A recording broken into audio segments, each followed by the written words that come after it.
If you had an extra $1,000 today, would your life actually change? Or would that money quietly disappear? Because for most people, it vanishes. No, not because they're irresponsible, but because they don't have a plan for every dollar. In this video, I'm going to show you exactly what to do with every dollar you earn, step by step. It's a simple, practical system you can use whether you make $1,500 a month or $15,000 a month. And if you stick around to the end, I'll show you how wealthy people think about money in a way most people never do. So let's get to it. Here's the first rule of money that changes everything. Money without an assignment will always find a bad one. So every dollar you earn should be told where to go before it arrives. Before investing, saving, or building wealth, there's only one priority. You just have to survive. Your first dollar should go towards your essentials like housing, utilities, food, and transportation. This isn't glamorous, but it's foundational. Your lifestyle should be built to survive on your lowest predictable income, not your best months. But if your essentials eat up everything you earn, you're not bad with money, you're just over-leveraged. So your goal is to keep those essentials reasonable, not impressive. No amount of investing will fix a lifestyle that costs too much to maintain. Once your essentials are covered, it's time to sort out your emergency fund. This is not investment money. It's not extra cash. It's money you do not touch unless something actually goes wrong. This is insurance against panic. Because life doesn't warn you before it hits. Your car doesn't ask permission to break down. Medical bills don't check your budget first. And jobs don't always stay forever. An emergency fund is what keeps a bad moment from becoming a financial disaster. So start small and build it in layers. Get your first $500 sorted, then $1,000, then 1 full month of expenses, then 3 to 6 months of expenses. Each level buys you more breathing room and more options. Because without an emergency fund, one car repair becomes a high-interest credit card debt, and one missed paycheck becomes full-blown panic. But with an emergency fund, your decisions stay calm and you stay in control. It doesn't make you rich, but a bit more stable than the millions of people who currently can't afford a $1,000 emergency. Now let's talk about the enemy of wealth: high-interest debt. Credit cards, payday loans, and high-interest personal loans that quietly drain your future. If your money is earning 5 to 10% in investments, but losing 20 to 30% in interest, you're not building wealth. You're running uphill with a weighted backpack. Here's the mindset shift you need. Paying off high-interest debt is a guaranteed return. No stock market volatility, no guesswork.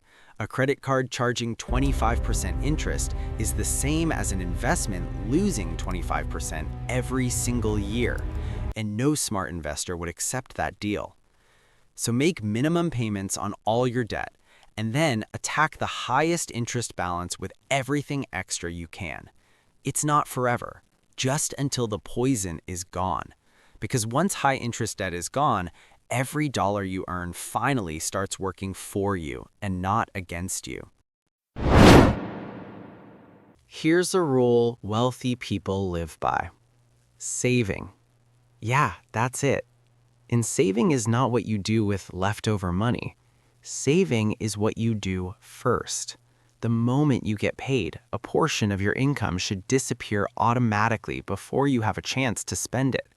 Not later, and not if there's extra. Do it first. That money should flow directly into your savings and investments. And yes, even if it's a small amount, especially if it's a small amount.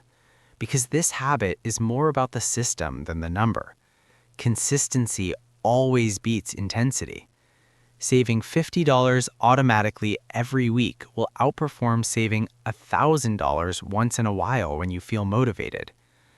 Automation removes emotion from the process. You don't have to rely on willpower, and you don't have to make the decision every month. When you pay yourself first, you stop seeing saving as a sacrifice and start seeing it as who you are.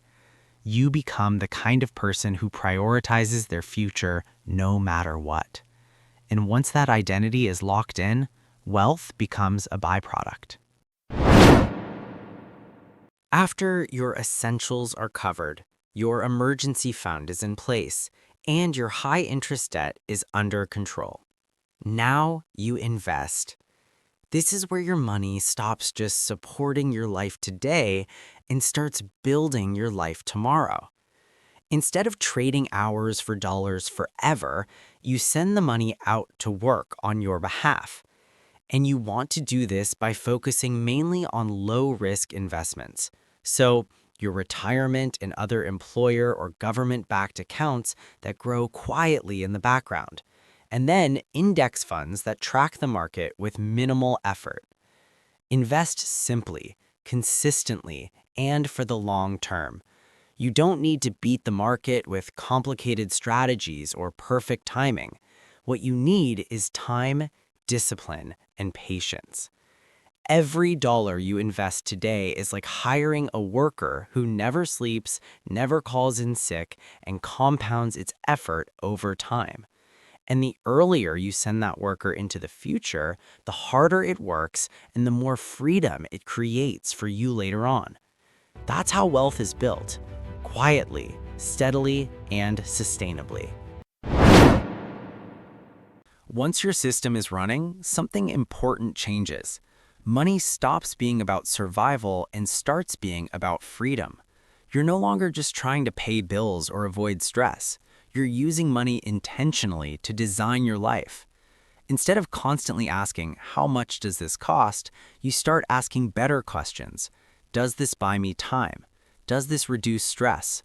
Does this create leverage? Because time, not money, is the real non-renewable resource. That's why wealthy people willingly spend money on things like outsourcing tasks that drain their energy or attention, tools and software that save hours every week, and education that compounds income over decades.